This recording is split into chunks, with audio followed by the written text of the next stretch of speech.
Wood veneering is a craft where precision meets artistry. In the first video, we see the delicate process of applying veneer to a lattice cabinet door.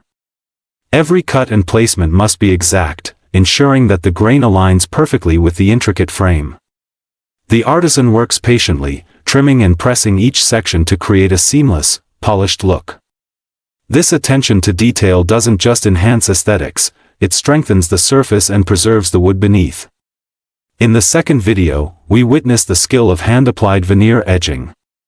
This step requires steady hands and trained focus, as the craftsman carefully aligns thin strips along the edges. Using specialized tools, they smooth and secure the veneer, ensuring clean lines and flawless joints.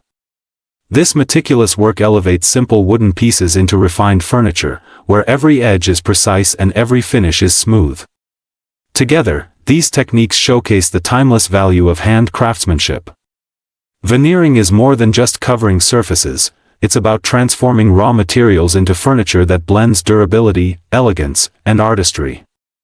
Watching these processes reminds us why handmade techniques continue to stand above machine-made alternatives. They carry the human touch that defines true quality.